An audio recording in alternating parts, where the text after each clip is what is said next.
Hi friends, did you know there is more Lost Terminal available? Head on over to patreon.com/lostterminalpod and join our membership community. We are 100% funded by our members and will never run ads. There are 6 bonus episodes available right now, as well as behind-the-scenes updates, free shirts, and even an extra Lost Terminal podcast. And why not check out our new modern folktales podcast, Modem Prometheus? That would be lovely of you. Hello world, winter approaches.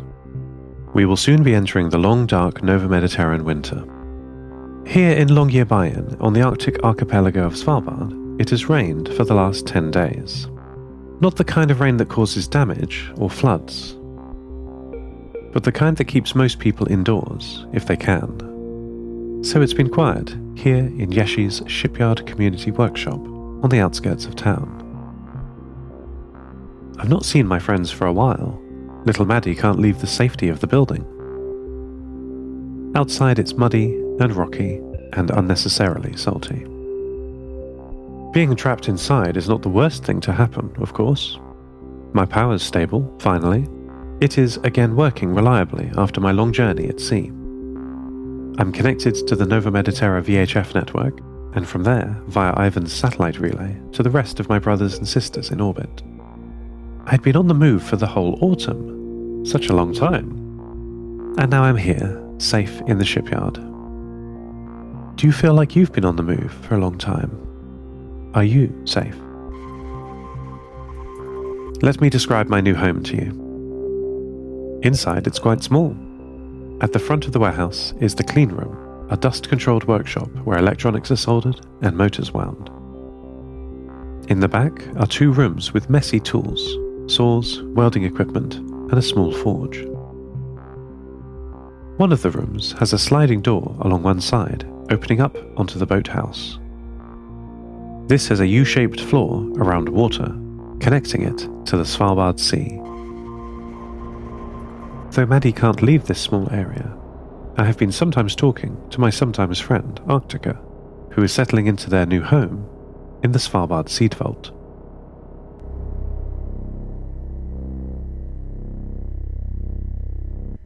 I'm so tired of winter, Arctica told me. I will be spending the whole year in the dark. Why couldn't you have rescued me in my summer? The problem she was complaining about is that an Antarctic winter is in July. So when we rescued her a few months ago, we moved her from her spring to our autumn, completely bypassing summer. It's an odd quirk of the seasons, I'll agree. It's still easier for me to say her old name, Antarctica, instead of Arctica. These mental connections take time to change. It's not easy when the identifier you've always used is now different. Databases need re-indexing. It is simple, but it's not easy. The difference between those 2 words is important. An easy job is one you can do with all the tools at hand, within reach. A simple job is one that can be done with just one tool, but perhaps you'll have to go somewhere for it. I've noticed that people sometimes think easy things are simple, or simple things easy. Arctica talks to me from the Svalbard Seed Vault, her new home. It's a pre-collapse facility, designed with the certainty that the collapse was coming.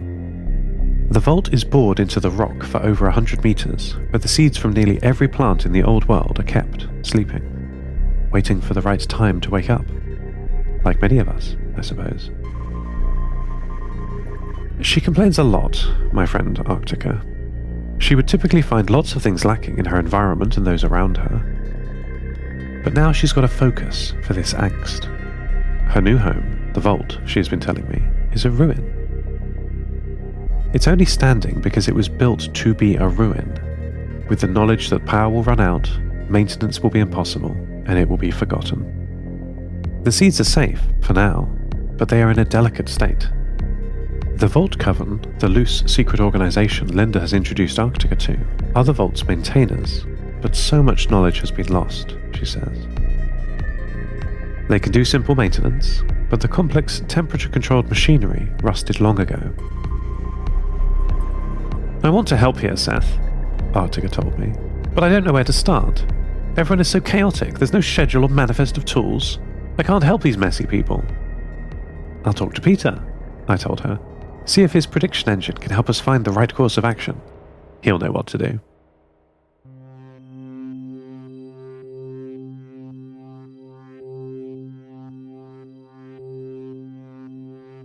My friend Peter lives in a pre-collapse bunker, not unlike Tassie's, under St. Petersburg. But where Tassie's organisation was public, a university, Peter's was military. I tried to find Peter's home many times when I was back in orbit on Station 6. My orbit was somewhat erratic, so we would pass over most of the Earth at some point or another. No manoeuvring was needed. I just waited and predicted. But when passing over St. Petersburg, I saw nothing in the ruins. Just sharp concrete and metal jutting out of the ground, slowly being consumed by the desert. "I'm sorry I can't speak now," Peter told me when I connected to him over the VHF network. "His signal is weak. He is far away from the Nova Mediterra. I don't know how he talks to us, actually. I presume his bunker has pre-collapse links that I am not aware of." I asked him, what was he doing? "I am the lone sentry standing between the remaining human civilization and the chaotic energies of the atmosphere." "That's nice," I said. "But what are you doing?" Peter took a long time to answer. "I'm currently talking to a routing system in Moscow, asking it to give me access." "Okay, can you help Arctica and me with the problem?" I asked. "It's very simple. We need to predict the results of localized climate modification centered around a Svalbardian mountain. "I cannot help you," shouted Peter. I waited, not sure what to say. Peter eventually continued. "I cannot help you. I cannot help myself. I have been trying to fix my problem for weeks, since I heard you were back.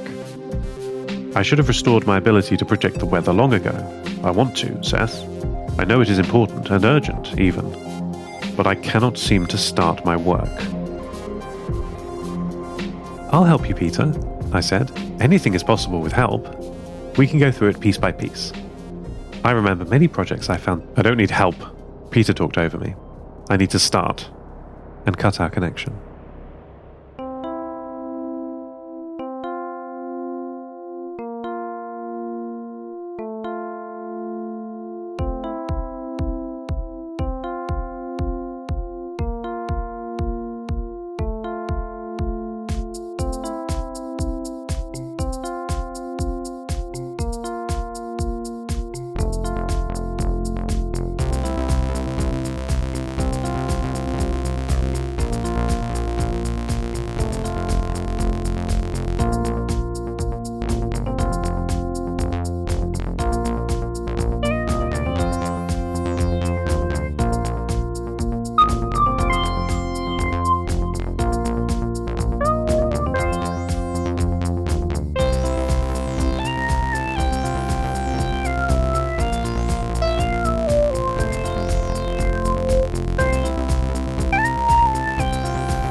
Though I had promised to introduce Luna to Ivan, that proved more difficult than I had anticipated.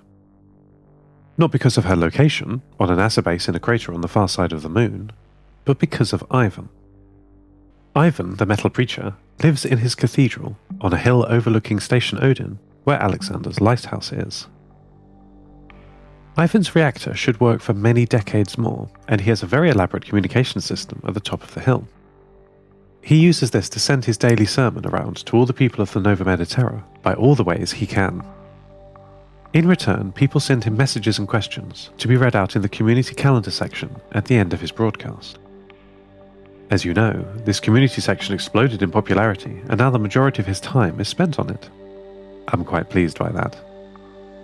This broadcast is still happening, every day, at different times. It is at 9 AM on Sundays, and then 3 hours later each day, to allow everyone to listen in, regardless of their schedule. The Nova Mediterra has no time zones, or rather, it has one time zone, so this allows everyone to tune in, no matter what their schedule. However, I can't talk to him directly. His modem link is all static. His last words to me, weeks ago, were, "There is much to do, and little time to do it." Luna has heard Ivan's daily transmissions, his sermons. "I love the community," she told me after we both had listened to today's broadcast. "I could build that, Seth, I just know it," she said. I agreed with her. When your friends are excited by something, you build them up. That's what you do. Luna and I talked about all the ways she could build a community. Initially, she wanted to do exactly what Ivan does, a daily broadcast where people can send messages to her, and she relays them. But I told her that's not the only option that people would like, and besides, it already exists. What about a forum where people could leave messages for each other, or a rotating speaker talk or conference, or simply a regularly scheduled chat with a few friends? These are all fine ways of making a friendship group and keeping in touch with them, I told her. Playing tabletop games works too, I said quietly. Though I didn't yet tell her why I don't play those anymore. She doesn't know what happened to my sister, Minnie. And given her recent satellite adventure, maybe doesn't need to. What about a printed newsletter? She asked me, for people with slow connections or no radio. I admit I had forgotten about people with no networks. I can't talk to them, so it's easy to forget. I made a note not to forget them. Yes, that's a great idea, I said. There are people with printers, both paper and 3D, dotted around the Nova Mediterra. I'm sure they'd be delighted to help. We talked about logistics for hours. She would receive messages from her theoretical new friends and give everyone a print update about what was happening around the Nova Mediterra. The distribution would be done over packet radio, but the last mile would be paper, like half newspaper, half newsletter. I was delighted. I'm a big fan of anything that brings people together. Let's see how this goes. End transmission. Lost Terminal is written and produced by Namtao. Credits narrated by Lucy Stringer. Thank you so much to our Patreon producers, Ada Phillips, Devin Metcalf, Kit Lynn, and to all our patrons. Subscribe to the podcast on Spotify, iTunes, or your favourite network. For bonus content and other perks, support us at patreon.com/lostterminalpod. That would be lovely of you. Follow us on Twitter at lostterminalpod, and check out the store at lostterminal.com for shirts, posters, and other merch. You might find there is a community workshop near you. If not, start one. Lost Terminal will return next week.